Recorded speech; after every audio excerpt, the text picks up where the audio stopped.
Olá pessoal, bem-vindos ao último vídeo e agora vamos falar do acompanhamento pré-natal. É importante salientar que o acompanhamento das gestantes alimunizadas deve ser realizado por equipe habituada a lidar com tal doença.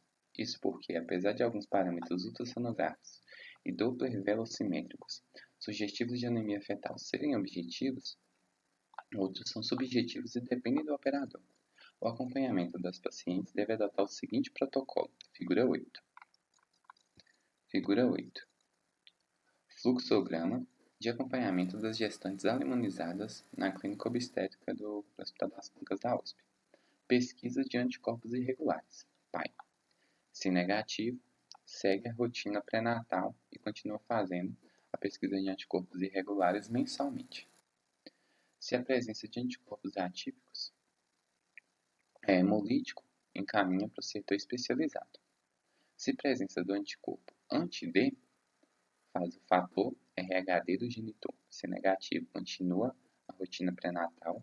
Se positivo ou ignorado, faz a pesquisa do RHD fetal em sangue materno. Se negativo, rotina pré-natal. Se positivo ou ignorado, então a gente vê se for sem a doença hemolítica perinato, né, prévia, e o título anti-D menor que 16 segue a rotina normal. Se o título for maior que 16, encaminha para o setor especializado.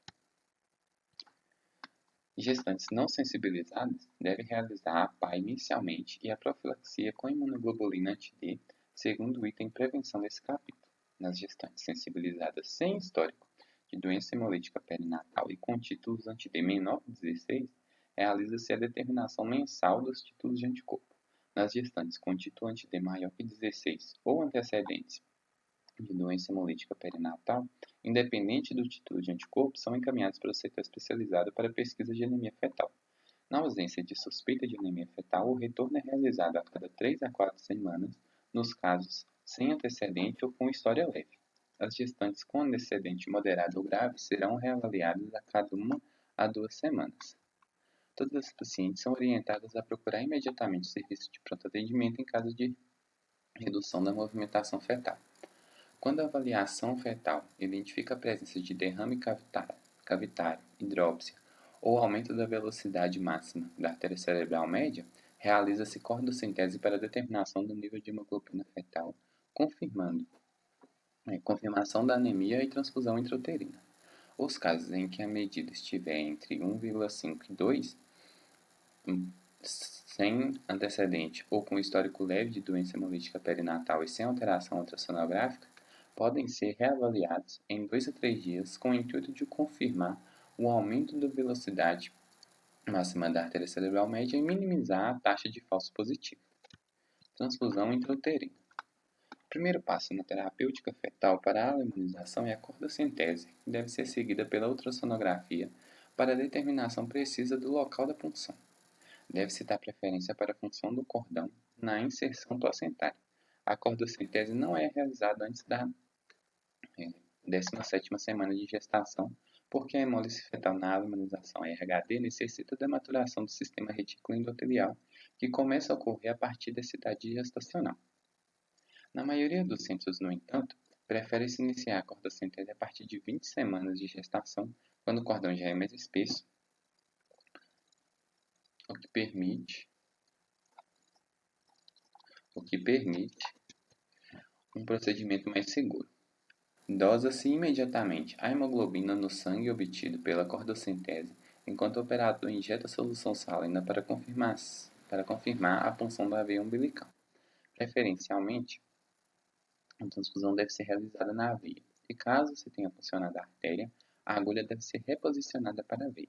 É preciso proceder à paralisação fetal com brometo de pancurônio na dose de 0,1 mg por quilo, quando a punção for realizada em alça livre ou quando a placenta for posterior, pois a movimentação do feto pode prejudicar o movimento. Se a hemoglobina estiver abaixo do normal para a idade gestacional, pode infundir o feto com concentrado de hemácias de sangue RHD negativo, que seja também compatível com o tipo sanguíneo ABO materno. Esse concentrado deverá apresentar hematócrito aproximado de 85 a 90% e ter sido previamente irradiado. Em gestações normais, Hemoglobina fetal média aumenta linearmente com a idade gestacional, variando de 10,5 com 16 semanas a 14,8 com 40 semanas. A anemia é definida como moderada quando existe um déficit na concentração de hemoglobina de 2 a 4 desvio padrão do valor esperado pela idade gestacional. Na anemia grave, o déficit é maior que 4 desvio padrão. Durante o procedimento, o fluxo de sangue injetado e os batimentos cardíacos devem ser monitorizados de forma contínua pela ultrassonografia.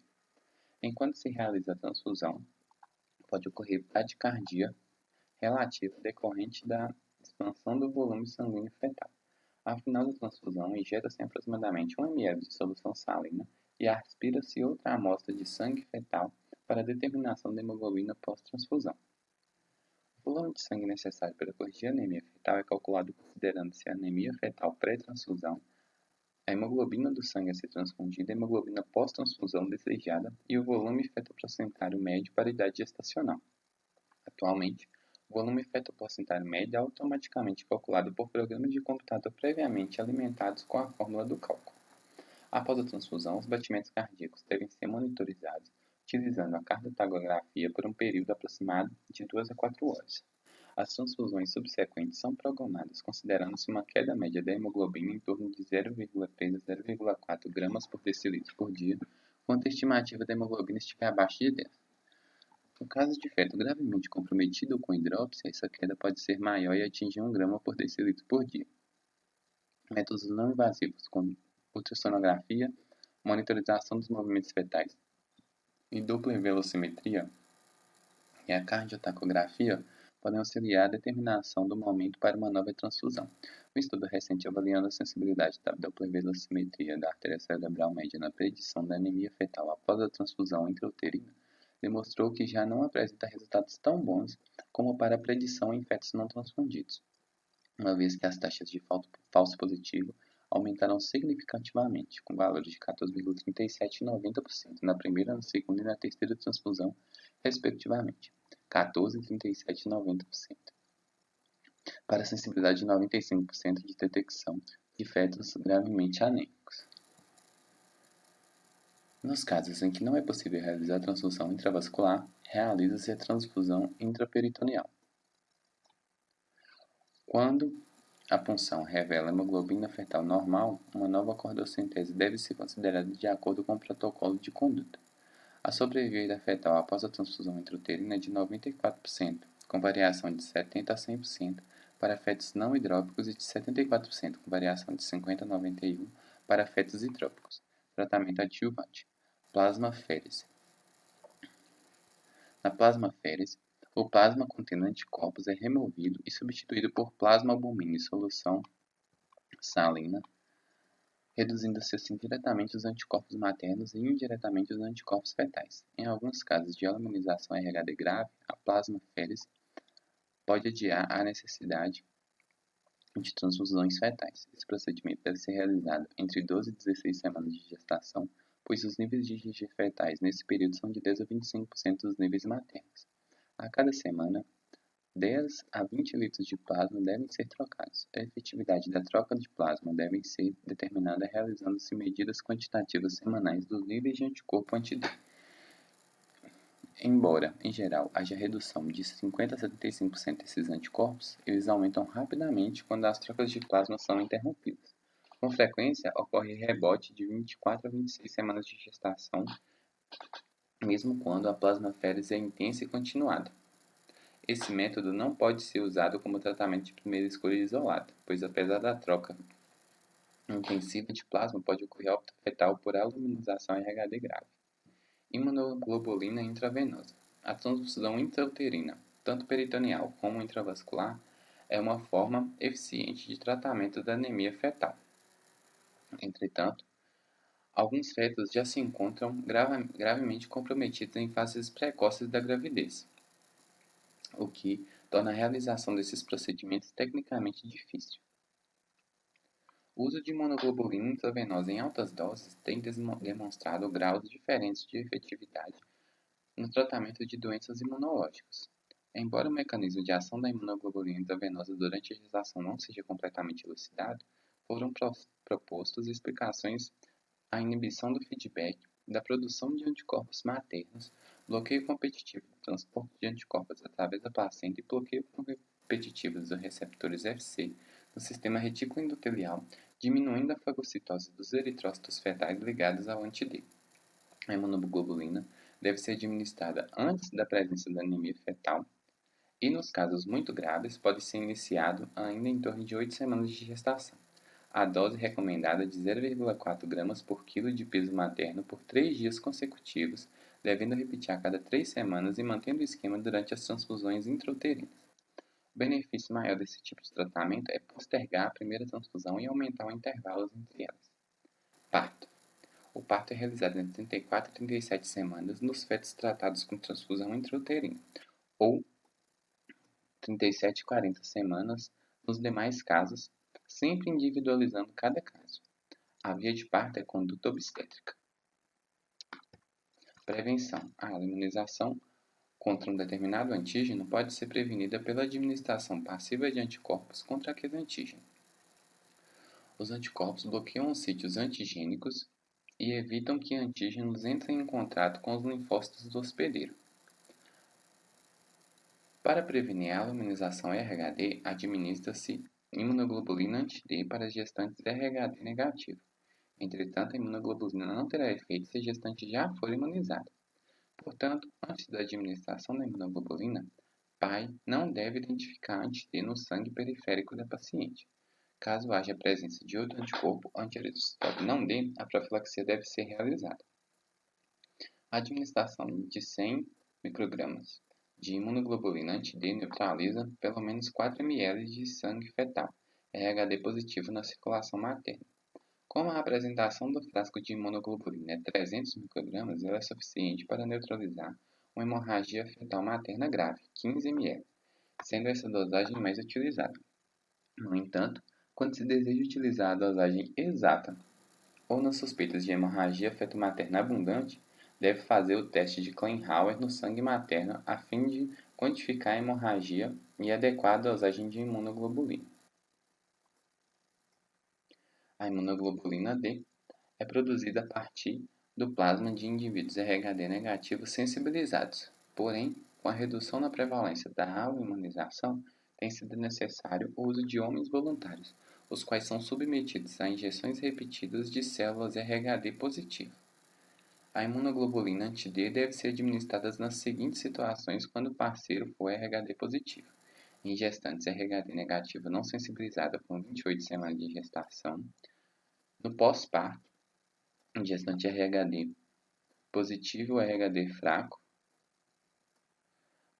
no pós-parto, de recém-nascido RHD positivo ou D fraco, em caso de abortamento, gravidez molar, gravidez ectópica, quando for óbito intrauterino, após procedimento invasivo, biópsia de velocidade coriônica, amniocentese, cordocentese, nas síndromes hemorrágicas durante a gestação, sangramento de repetição, placenta prévia, devendo ser repetida a cada 12 semanas até o parto, quando há trauma abdominal, na realização da versão cefálica externa, pós-transfusão de sangue incompatível, 300 microgramas de imunoglobulina neutralizam 15 mg de concentrado de hemácias ou 30 ml de sangue total, sendo administrados 1.200 microgramas a cada 12 horas até completar a dose calculada.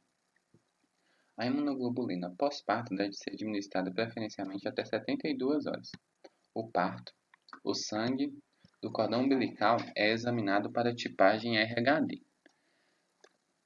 Teste de Combs indireto, com o objetivo de pesquisar a presença de anticorpos nos eritrócitos fetais e determinação da concentração de hemácia.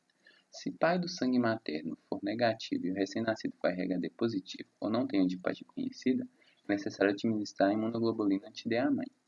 Caso a paciente tenha recebido alta sem receber imunoglobulina, esta poderá ser administrada até 28 dias após o parto. Embora, quanto mais tempo a profilaxia seja postergada, menor será a possibilidade de efeito. A quantificação de hemorragia feto-materna era indicada apenas nos casos de risco para hemorragias excessivas, trauma abdominal, descolamento prematuro de placenta, placenta prévia, manipulação intrauterina, gestações múltiplas ou remoção manual da placenta. Entretanto, foi demonstrado que essas indicações quantificam apenas 50% das pacientes que necessitam da dose adicional de imunoglobulina anti-D. Com base nesses resultados, a American Association of Blood Banks passou a recomendar a hemorragia feto-materna pós-parto fosse quantificada em toda gestante RHD negativo com recém-nascido RHD positivo. Considerações finais. Após o avanço do tratamento da imunização RHD, tem reduzido as taxas de óbito intrauterino e perdas perinatais. Muitos óbitos ainda ocorrem em razão dessa doença. A sensibilização ainda ocorre em larga escala nos países em desenvolvimento por causa da deficiência de programas de prevenção. Uma vez estabelecida a sensibilização, esses casos devem ser monitorizados mensalmente com títulos de anticorpos. Quando esses títulos estiverem maior que 1 para 16, deve ser iniciado o acompanhamento fetal para investigação da anemia. A Doppler velocimetria da artéria cerebral média tem se mostrado um bom método na predição de anemia fetal e deve ser utilizado no manejo desses casos.